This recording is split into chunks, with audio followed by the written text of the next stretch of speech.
On this episode of Exactly How, you're going to learn one principle that almost guarantees success. You're going to learn how to attract opportunity and how to network yourself to millions on this episode of Exactly How. You're listening to the Exactly How podcast, where you'll hear the underground, closely guarded wealth building secrets of successful people around the globe. Discover exactly how to improve your mental, physical, and financial health. Feel better, make more money, live, give, and prosper in today's exciting, fast-paced world filled with opportunity for those who know exactly how. Hello, everyone. Welcome to the Connected Investors podcast. During this episode, you're going to discover exactly how to profit through masterminds, whether you're attending a mastermind or you're hosting your very own mastermind. This is a very near and dear subject to my heart because I contribute the masterminds I've been a part of to a very large percentage of my success. So buckle up. This is going to be a fantastic episode. For those of you who are new, my name is Ross Hamilton, today's host and CEO of ConnectedInvestors.com. And today we have the privilege to learn from a man who runs one of the most elite real estate investing masterminds in the country, maybe the world. So we have the right guy here for you. But listen, prior to his career in real estate, he was a mortgage broker and kind of a transactional funder, but all of that changed when he experienced what he calls an accident that turned into a dream. I would describe our guest as someone who is just relentlessly in the pursuit of building strong relationships. His name is Jason, and today he's going to show you exactly how to profit with masterminds. Jason, thank you so very much for taking the time out of your busy schedule to chat with us. Yes, sir, brother. I'm looking forward to it. We've had this scheduled now for, I guess, a month or so. So excited to be on board and ready to rock and roll. Hopefully we can bring some value to some folks today. Yeah, absolutely. Well, I'm excited for those of the individual on the line who have never been to or heard of a mastermind before, because this could really be a huge eye-opener for those individuals. Now, Jason, before we jump into the ins and outs of a mastermind, you contribute a lot of your success to your focus. Yes. Why do you think that's played such a big role in your success? I think it's played a big role in my success because it typically takes so much more. There's so many different levels of mastery from a business perspective. And having run a mastermind for what I was just talking about, like almost 10 years in February, I've seen the businesses of hundreds and hundreds and hundreds of entrepreneurs. And I can tell you that most of them, the ones that I see fall down, it's not a lack of effort. It's not a lack of energy. It's not a lack of skill set. It's not a lack of talent that usually creates the problem. It's a lack of focus, right? And so many folks, they see the squirrel and they start to chase it, and only they start to chase it once they've reached the point, okay, I've got a business and it's making money, right? There's a whole nother level, multiple levels beyond just having a business that makes money, right? Like, having a business is one thing. Becoming a visionary leader where you're casting a vision, you have a mission, vision, purpose, strategic objectives. And then from there, you begin to build a team which can then elevate that business to the next level, right? Then you begin to put systems and processes in place. There's so many different levels of mastery. And I think that for a lot of folks, especially real estate investors, right? They get to the point where like, okay, I'm pretty good at this. And the reality of it is that when you take your eye off the ball and go and focus on something else, what you've built initially begins to deteriorate because you didn't take it far enough to where it was predictable, recurring, each and every month in and month out. You knew what was going to happen from a revenue and profit perspective. And so for me, I'm just relentlessly focused. I don't do 18 things. I do one, and that is creating a relentless focus on creating relationships that create results, monetizable results for our customers. And the world changes fast nowadays, man, super fast. Yeah. So like, as soon as I think I've got it all figured out, something changes. And so if I'm not completely focused when those changes happen, things are going to get dicey, things are going to get rocky. And I don't like that. Yeah. I like to keep it dialed in. It's really a common thread for anyone who's been on a lot of our podcasts. People say constantly, all these successful individuals, how important focus is. And we actually, on our TVs here, I actually created this late one night. I'm like, this would be great to have at the office. It's like 4 hours of scrolling quotes that just kind of scroll in the background. You can actually probably just go to YouTube and type in scrolling quotes 4 hours and and start playing the exact exact thing we have here at Connected Investors. But there's one quote that really tied into what you said. And it was from Bruce Lee. And if you haven't heard this, you need to go ahead and get the shirt or something. He said, "A warrior is an average man with extreme focus." Yes. Right? So something along those lines. That's pretty much what he said right there. So it's crazy to think just how important focus is. And that's a really good tidbit of information there. So, well, great, Jason. We're going to jump in here, but I want to say one thing. You can visit exactlyhow.com because we're going to take all of the information out of Jason's head here, talk about some great free gifts, some different opportunities, all of the show notes, all of the previous show notes can all be found at exactlyhow.com. And when you visit that URL, you can even throw your name in the hat to win our $3,000 software pin. It's the Pre-MLS. It's all the sources, all the deals before they hit the MLS markup machine. And you also get all the contact info of all of these owners. It's an amazing piece of software we sell for $3,000. Someone is going to get it for free. And if you're listening to this live on YouTube or Facebook, go ahead and visit exactlyhow.com because we're going to grab that name out of the hat really soon. So, Jason, yes, for those of us who don't know what a mastermind is, can you explain what a mastermind is? Yeah, sure. This is interesting, right? Because I think the term has really become a little bit bastardized over probably the last year or two. A true mastermind is really a community, right? It is a community of people that have many likenesses in most cases that typically comes together. They leave their office, right? If we're talking about this from a business perspective, they leave their office or their domain, if you will. They separate themselves from that in order to disconnect and gain clarity. And effectively, they come together and each person takes the opportunity to share what are their strengths, right? What are the systems, the strategies, the resources that they're using in their business to help them become successful. And then they flip the switch, right? And they got to get vulnerable. And to me, this is one of the key factors to a strong mastermind is vulnerability. Great. You've shared with us the systems, the strategies, and the resources that are making you successful. But what are you struggling with? What are the problems? What are the goals you're trying to attain? What are the roadblocks? And just being completely transparent. And then that group, that community that's assembled around you becomes, if you will, your board of advisors, board of directors, if you will, right? And each of those individuals has a vast, humongous array of experience. And no matter what your issues or challenges are or goals that you're trying to achieve, that group collectively brings their intelligence together to help you solve those challenges and take it to the next level. That's a great definition. Yeah. So it's the collective intelligence then, huh? Hey, that sounds good to me. Probably I should get that domain, I guess, right? When you were talking, there was a lot kind of going through my head, and because I've been part of so many masterminds myself, I've paid big money to be in masterminds. I run masterminds that people pay big money to be a part of. It's really about kind of sharpening the blade, right? You're out there, you're working, you're slamming this axe against a tree and you're using the wrong side and it's dull. And sometimes just by taking a step back and looking at what is really going on, you can work smarter rather than harder. And Jason, you talked about people getting emotional. I mean, I've been in masterminds where people cry. Yeah. Right. Let's face it. Their chest kind of comes down a little bit and they talk about this and all of a sudden you figure out they can't perform at business because there's something going on in their personal life that's pulling them down. And they're not allowed. They don't have anywhere else. We were just talking about being vulnerable. They don't have anywhere else they can go in life because they're the entrepreneur. They're supposed to be the world-class father. They're supposed to be the world-class spouse. You're supposed to be everything to everybody. You're the one that's supposed to have all the answers. And you wear that mask around sometimes. And a mastermind is a place that you can come and be completely transparent. Like last year I made $2 million, but right now I'm going through a divorce and my business is starting to fail because I don't know how to handle it. And don't misunderstand that what Ross and I are saying. It's not that it's some psychological session, but people just get the opportunity to be real. And that's what you need to get help. It's like if you go into a doctor's office and you don't tell them your arm hurts, they can't help you.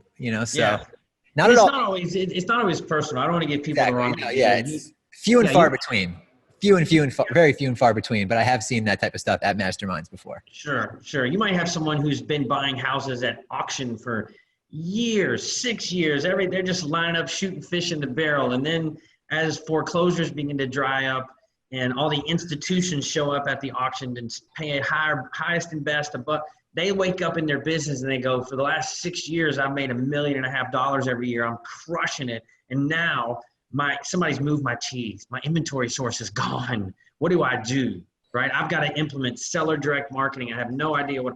So that's where a group, then there's 10 people sitting in the room that have machines that are direct mailing 100, 200,000 postcards, and they have 4 acquisitions managers. They're like, Ross, don't worry about it. We're going to help you get through this. Do this. Yeah. Yeah. Here's what you should do. And matter of fact, if you want, jump on a plane and come out to my office and hang out for 2 days and we'll get you all dialed in. Yeah. Now so what that really does for you when you're part of a true mastermind, and you alluded to it a little bit about the difference between real masterminds and coaching masterminds, is, the people in the group will do anything to help you. Everyone is there to add an extra zero at the end. I found out about masterminds, Jason, through Think and Grow Rich, Napoleon Hill. Yes. It's 2 or more people operating in a spirit of harmony for a definite purpose, I believe is his definition of that. And in that book, if anyone on the line is a Think and Grow Rich enthusiast, there's only one guarantee that he gives in that entire book. And he said, if you're part of a true mastermind, it will ensure success. Yeah. It's only guarantee. It's really hard to mess up, you know? Sometimes it takes a while to get cemented in one. We always say at the Collective Genius, it takes 3 meetings to get in, get people to know you, for you to get to know some of the folks, to create some relationships, and really to understand what's at your fingertips, right? What is this group capable of providing to me? Because ultimately, it's so much bigger than what Ross and I initially talked about, right? It's not just about the sharing of information. At least in our group, there's tremendous deal flow, right? Hundreds and hundreds of millions of dollars literally a year where people are lending money, borrowing money, buying houses, selling houses. Last week alone, I closed on an apartment complex with one of my members, Randy Lawrence. We took down a 92-unit apartment complex in Atlanta. One example of just everybody's doing deals together, right? Yeah, exactly. It's way bigger than just information. If you share a commonality, in most cases like ours, it's all real estate investors. Everybody's doing business together. That's really eye-opening. I know for a lot of the individuals on the line. If you're on the line right now and you're watching this on YouTube or Facebook, go ahead and comment below. Have you been part of a mastermind? Let us know. Would you like to be part of a mastermind? And then, Jason, before we dive into the different steps here on how to profit through masterminds, you talked a little bit about real masterminds and fake masterminds. If someone has been invited to a mastermind or something, how can they kind of assess if a mastermind is going to be right for them? Sure. There's a couple things that I would say there. Number one, you got to match what you need with what's being provided, right? The term mastermind itself has really become, in my opinion, diluted over the last 2 to 3 years. A real mastermind, like when I hold a mastermind, I don't provide the content. There's not a bunch of people in a room looking to Jason Medley for the answers. The power of the organization is within the members' ability to help each other, right? Whereas there are a lot of folks call something a mastermind when in reality it's a group coaching program where there's one guy or one gal at the front of the room who they're the lead dog and everybody's looking to them for the answers rather than them looking to each other. And a lot of times that's based upon the experience level of the member.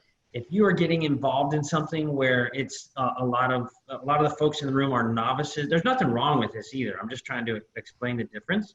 But if you're getting into a mastermind in which everyone in the room is by and large a novice at what they're doing, and the person leading it is experienced, that's more so of a group coaching program that someone's labeled a mastermind, right? So you want to make sure that what you're looking for is what's being offered. A true mastermind, the members themselves are what create the power. That's what creates the collective genius, if you will, and their ability to help one another. Secondly, you got to make sure that the mastermind has a purpose, right? Like if the mastermind doesn't cast a vision for you and where they're trying to take you, You got to be extremely cautious of that. There are a lot of great connections that can be made at masterminds without a doubt, but a mastermind that doesn't have an end objective for you and that it isn't constantly casting a vision for you and where the organization is going is also something that you have to be cautious of, right? Like we are the community for high caliber real estate investors that are looking to become visionary leaders and scale their business, build wealth, and give back. When we're screening someone to come into our organization and they look at that statement and they're like, I don't think that's me, we're just not the right fit, right? I know I know you choose your members very, very carefully, for your mastermind. We're going to break down some of the steps about some of the Sure. values and stuff, but Sure. Jason, I'm going to make sure to have a link at exactlyhow.com in this episode's notes to where people could potentially apply to be part of your mastermind. But just so I'm not wasting anyone's time, high caliber in your book, is that 10 deals a year, or is that 100 deals a year? High caliber for us, in order to get into the collective genius, you have to be doing at least a minimum of 50 deals per year. There are a few variances there, man. If you're doing 30 rehabs and you've got a $5 million education business to go along with it, so that we do make exceptions, but by and large, it's a minimum of 50 deals. Secondarily, we're not just looking for someone who is a hitter in the business space, but someone who's got a big heart, right? One of our core values is go-giving. We do a lot of good for a lot of people besides just flipping houses. And that's the other thing too, when you're looking at a mastermind for us, I think that's part of the component that ties our members together, is that they are there to serve, right? Like we from the moment you walk in the room, our team is there to serve you. And we specify very clearly that if you're not here to serve the other members of this organization, if you're not here to truly help, we're not the right fit. Because that's what makes the thing tick, right? So we're really looking for people that are rock stars in their space. And we don't actually accept people. We do an initial screening process. We do not sell our membership, nor can it be bought during that screening. The only purpose of that is like, let's come spend some time together. Come out to our mastermind. You're going to check us out. We're going to check you out. And then we'll figure out if we're the right fit, right? There's really not like a selling process because we want to invite someone or choose someone to be a part of CG versus just like, hey, do you have the money? Okay, cool. Let's go. Yeah. Right. You reach a certain level sometimes and you just want to be around people you want to be around. Yeah. It's not so much the money, and it's when you're running a group like you're running, which I know a lot of your group members are just like Jason said, very high caliber individuals doing lots of deals. I look up to a lot of his members to help me with certain things. And once you hit that certain level, you just want to be around good people. So you got good people making a lot of money in a room, all helping each other. And that's, I think, a really good high level definition of a mastermind. Let's jump right into this now and just talk through how to profit from a mastermind. So we broke it down into number one, the purpose, who's going to be a part of it, and then forced connection. So let's go ahead and talk about, when you're hosting a mastermind or part of a mastermind, let's talk about that purpose. So from a purpose perspective, help me understand, Ross, you kind of lost me there. I want to make sure I understand the question correctly. Yeah, just, step one in creating a mastermind, we talked about earlier, was making sure there is a definite purpose for the mastermind. Number one, I think you got to define your audience, right? Like, who do you want to attract? It's going to be much easier. One of the biggest things that makes a mastermind tick is the sense of or feeling of belonging, right? Like when you go to a mastermind, probably pretty quickly, you're going to get a feeling of, I either belong here or I don't, right? And so if you're looking to start a mastermind, what are the things that you're going to have? You need to answer that question, who belongs here? And that's not from a discriminatory standpoint of who doesn't belong, but who do you want to, we deal with high caliber real estate investors that flip a minimum of 50 properties on an annual basis that are looking to do blah, blah, blah, right? So we have clearly defined who our audience is. So my suggestion is clearly define your audience, right? And once you define the audience, what is the purpose for when that audience gets together, right? What is your goal? What are you trying to accomplish for those people? right? When they come together, it's got to be more than like, well, hey, let's just get some smart people together and hang out for a couple of days, right? It's got to be at a deeper level than that. You need to define what your organization is, what it stands for, what it stands against, right? You need to operate from a set of core values, because those core values are what are going to allow you to choose members and to remove members sometimes, right? So it's very important to know, like I said, if you were to say, what's the purpose of the collective genius, I could spit that out in one sentence. If you were to ask about our core values, right, which we use to attract the right people and get rid of the wrong people, I could tell you what those core values are. And then really the other core thing is that anytime you build a mastermind, you're going to have a hierarchy in any group or any organization, mastermind or no mastermind. And one of the key components is to equalize everyone, right? Even though we deal with a very high caliber investor, most of our members are typically flipping over 100 properties a year. You got to create an environment where, hey, I don't care if you're flipping 100 and you're flipping 1,000. At the end of the day, put all that stuff down, leave your ego at the door, and know that your biggest investment while you're here is in each other. It's not in a house. It's not in a loan. It's not in the biggest investment you can make while you're here as an investor is in each other, the people in this room, right? You think you got it all figured out because you're flipping 400 properties a year, and the reality of it is this young 23-year-old kid right here knows more about technology and how to cut his cost per deal than you ever dreamed of, because you're not 24, you're 54, right? So you just kind of got to equalize everyone and help them understand they're not here for any of this, right? Put all that down. Be good to each other, right? I actually go as far as to say in every single solitary CG, right? This is an opportunity for the next 3 days to just come in here and love on each other. Because in most cases throughout the world on a daily basis, life is hard. It's brutal. It's ruthless sometimes, right? It's nice to have a spot you can go to and just be like, whew, I can put all that down and know that I'm amongst my friends for the next couple of days, and that I don't have to, posture or wear the mask. I can just be me, and I can help other people. And so boiling the culture down to that bare minimum to actually create a bigger maximum is a process. No, that makes a whole lot of sense. If everyone that walked into that room, their only goal was to provide value for others. Yes. Like say, listen, you're not here for you. All you have to do is say what's not working. Tell us where it hurts, right? And then you just try to fix one person in this room. Everyone just fix one person. Then you can, pass your challenges over to someone else that's not looking at it with the same perspective. Sometimes that's all it takes, so. Yeah. And one of the core things too, I can't stress enough, is getting everyone to neutralize their ego. External appearances and external, it's all a bunch of BS. I can put two people in my mastermind. One's flipping 170 properties in market A. One's flipping 170 properties in market B. The markets are similar. One of them's making a wild fortune and the other one is not doing very well because this person knows how to run a business. Yeah. Right?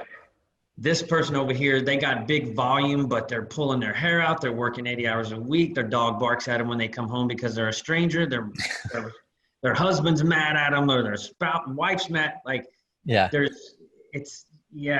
So you got to get everybody to neutralize all that garbage and external qualifications that we make of the judging. Yeah. Got to put it all down, create an environment to be able to help each other. Yeah, I mean, too bad this only happens for 3 days a year, a few times a year. I mean, this is how the world should be. It should be, right? We are a mastermind. We are Mastermind Earth. I agree. I know it sounds a little kumbaya, but that is what makes our organization and a good mastermind function. It's the culture. That's the word. It's not the mastermind. It is the culture in which the mastermind is contained in. It's funny. And the word culture and stuff, it always sounds like one of those things you'll do later. Oh, let me just make some money now. I'll do the culture later. No. People, it's one of the most powerful yet most mysterious forces in the world. Mm-hmm. Creating a strong culture. But you know what? You can walk into an office, and if there's not a strong culture, you can feel it. And you can walk into an office and be like, man, this just feels good. I just want to be here. And that's, that pays, it pays dividends. Well, let's talk about some of this helping, Jason, because you talked also about, I think you did a good job kind of outlining throughout that last step who you would want there and how you kind of break that down. We talked about that, but the forced connection, because I've been part of masterminds before, and I've sat down and I've had someone say, yeah, Ross, I'll help you out with that. And then we both kind of get busy, and next time we meet 6 months later, like, yeah, Ross, I'll help you out with that. Tell me about this forced connection element that you've found so valuable in your masterminds. Sure. We implement a process, if you will, called forced connection. And inside of a week at the Collective Genius, so we just had a mastermind about a week ago. After that's over, within about 72 hours or so of everyone leaving, probably anywhere between 450 and 500 concrete physical connections will be made, right? Because Ross and I were, now let me explain what that means. Ross and I were talking about, before we jump on the call here, that you get a bunch of A players in a room, and each person gets up in front of the group and they get to talk about what they need help with, right? And everybody's firing off stuff. Ross, I'll help you with this. Tom, I'll help you with that. Pete, I'll help. And then everybody goes, the person that's in the hot seat, they're not taking any notes. They're not writing nothing down. They go back to their seat. We break for lunch. Later that day, everybody goes home and nothing happens. There's no results that are manifested or created from that conversation.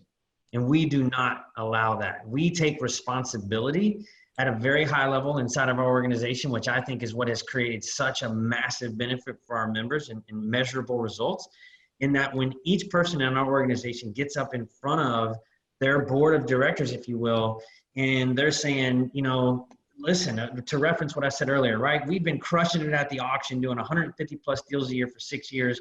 The hedge funds have come to town, and I haven't had to do any marketing. I've just had an operationally driven rehab machine.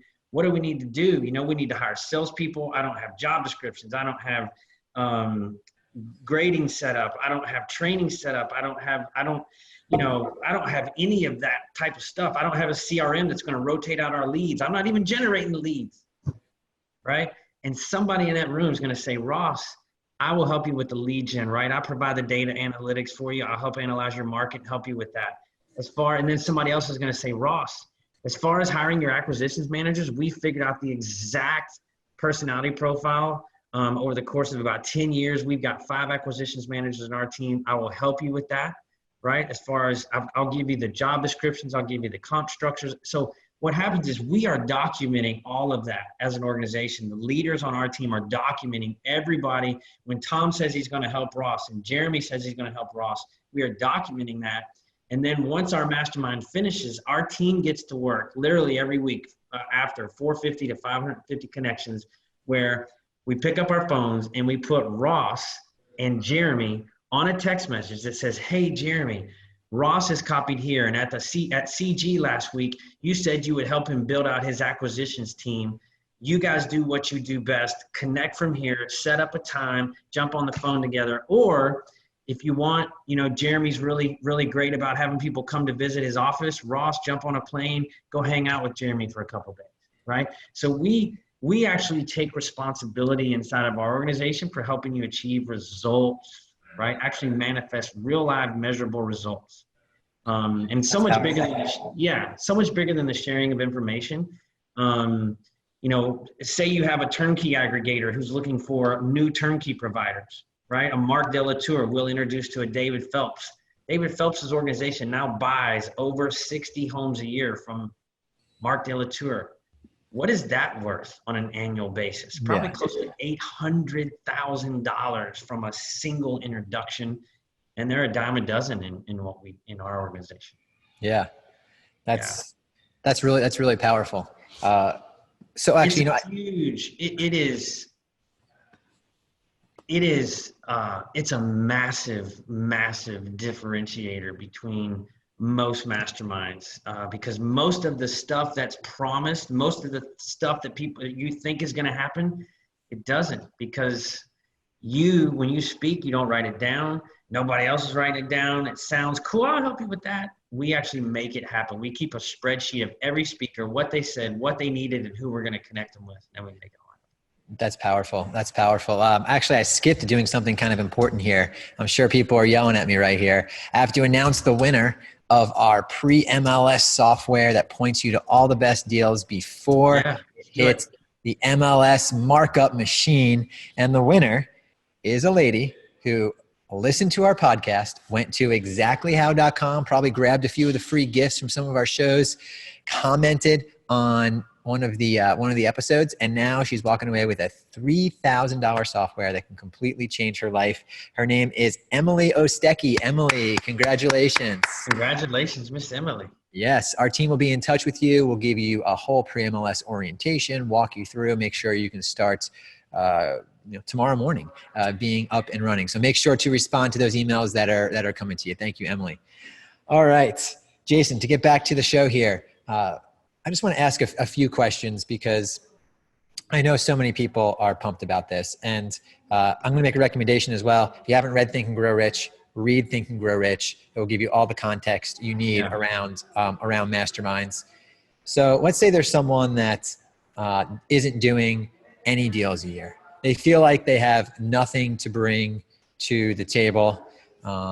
This is all sounding great. Obviously, they're not going to qualify to be part of your network. But what advice would you give someone like that to be able to,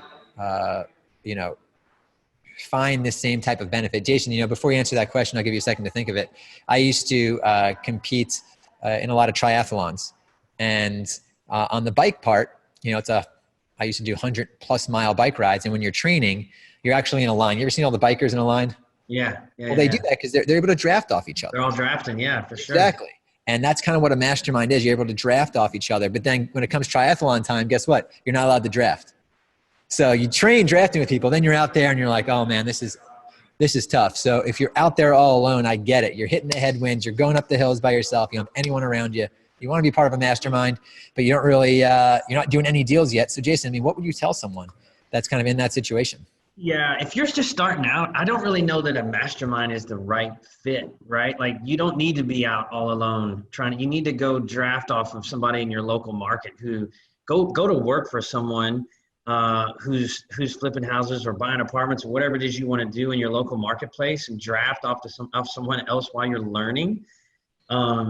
I don't know that someone who's new is going to get a lot of benefit out of a mastermind. Or you might get some, but then you go home and you're left to your own devices, and it's just difficult to keep momentum. I would suggest either going to work for somebody in your local marketplace, or there are a lot of great coaches and educators out there. There are platforms out there that I would get coaching or something, no matter what. If you want to expedite the process, you can beat your brains out trying to do it yourself, but I would accelerate the process. Yeah. I will say, I'll say this, Jason. I think if someone is an expert in something, but they're not in real estate, like if you are a marketing expert or a financing expert, or you have some sort of expertise to where if you're around a group of real estate investors, your expertise could really help them. You might be able to kind of get into a mastermind, but you kind of got to be an expert at something. So you have to be able. The purpose of a mastermind is to provide value. You have to give. You can't just take. So if you don't have anything to give, I think, Jason, your assessment was absolutely perfect. And I'm going to give a link to a video on our Exactly How podcast where I talk about how to get a free real estate mentor. Or you can probably just Google free real estate mentor. Look for my picture, and you'll see the video there. But it kind of breaks down the 4 different types of mentors, and to find that person, to just start working for them, start drafting off them, and then before you know it, people will be begging you to be in a mastermind with them. All right, Jason, let me ask you an important question. Yes, sir. What do you think your life would be like if you never got into real estate?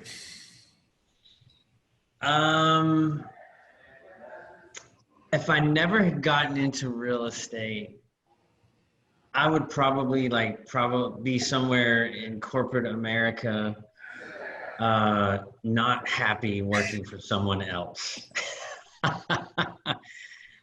there's part of me that's my first answer. And then the second answer was I would have found something else, right? Like I'm just not born or bred to, I got to lead, you know? So I don't know that I would have been able to necessarily work too long for anyone. But without real estate, I mean, real estate's everything for me. It's allowed me to start a mastermind specifically for real estate investors. It's also what I invest in every single day. It's what will change my retirement more so than the average person who is just letting someone else control their own destiny or manage their money. I wouldn't have the friends that I think I have. You know, like it would probably be vastly different. Sounds like a pretty sad world. Just kidding. It does. I was gonna grab a Kleenex here in a minute. Yeah. Well, now you jumped into real estate. You made it through the rise, the fall. Had to do some rebuilding. Yes. We were just talking when we jumped on here. Ross is 37. I'm 48, and I said, man, 11 years ago, when I was your age, I was BBD, broke, busted, and disgusted. It was the crash. It was 2008. Everybody was getting a punch in the teeth. But here we are almost 11 years later and back on top, my friend. I get knocked down, but I get up again. Here we go. Yeah, exactly. Yeah. Anybody can be the champ on a good night, but a real champion has to defend their title. Got to get back up. Yeah. Exactly. And that's, I don't know. There's something, you know, I've been through some similar situations in my life to where I've almost lost it all. And in my head, I feel like that was the story I was painting for myself. You know, it's kind of a self-fulfilled prophecy. I wanted to kind of go all in and almost fail and then come back and shoot up. And it's crazy to look back to just understand how important your subconscious plays in all your decisions. And when you guys pick up Think and Grow Rich, you'll see a lot of that. Yes. All right. Big book. Yeah. Fantastic. So we're going to go through the rapid fire section of the podcast here. Are you ready? Yeah. All right. So just first thing that comes to your mind, on a scale of 1 to 10, how strict were your parents? 9. Wow. Get up early or stay up late? Get up early. How many hours of sleep do you get? 7 or 8. Favorite or most recent book that you've read? I would say the most recent book that I have read would be, I actually got it right here. It is The Ultimate Sales Machine by Chet Holmes. Killer. Awesome. I'll make sure to put that on as a link on your page there. If you could be any superhero, who would it be? I would probably most definitely be, I don't know that I'd be a superhero, but I'd like to be The Rock. There you go. That dude has just got that you want to be like me factor, right? He's got all the muscles, the slick bald head, his handsome as a devil, movie star, all that stuff. He has some really good, go on YouTube and you can search his name plus motivational talks. He has some really good motivational talks. Like we kind of look at that guy like he was just a meathead. But then he's ferocious, man. He is, man. Smart, hyper-driven, ultra successful. Transition. Here's the thing too, right? Like you're a true champion when you go to the height of your game in one industry, and then you go to the height of the game in another, right? He went from wrestling to be an actor, and he's at the top of the peak. Yeah, it's all about that. It's all about that focus. What is something everyone should do less of? Worry. What is something everyone should do more of? Love. Will people visit Mars in your lifetime? No, I don't think so. Bitcoin, bang or bust? Bust. All right. Hey, Jason, thanks again for jumping on. I enjoyed it, my friend. Thank you. Yeah. That was fun. This has been great. All right. For everyone who is with us right here, right now at the end of the show, congratulations. You made it to the end of the show. Most people don't finish what they start, but you found a lot of value in the information that Jason and I were sharing with you. So I need you to go ahead and thumbs up, like, make sure to subscribe if you're watching this on YouTube, and please leave us a comment and or review. We spend a lot of our time, energy, and effort to bring you the best of the best so you can get to where you need to be. And all we want is just a little bit of interaction. Let us know what you want us to talk about next. If you have an idea for another show, go ahead and put it in the comments. Reach out to us. We read all the comments and reply very quickly. So thank you so very much for being here, and I'll see you on the next episode of Exactly How. The Connected Investors app connects you with investors, notifies you of available properties, helps locate cash buyers, and secure private funding to close deals. Set up in seconds to become a member of the Connected Investors social network. Now you can scroll through your main feed to find cash buyers, see investment properties not available to the general public, and network with investors by adding your own comments to a thread to keep the conversation going. The Control Center is your connection to add properties to sell, start new discussions, connect with local investors, and even find private funding. The Notifications tab will keep you alerted to new investment properties and offers. You'll also find new friend requests to connect directly with the community to build your network. From the property marketplace, you'll be able to find, favorite, and make offers on investment properties. Download Connected Investors today to find, figure, fund, and flip investment properties on the go.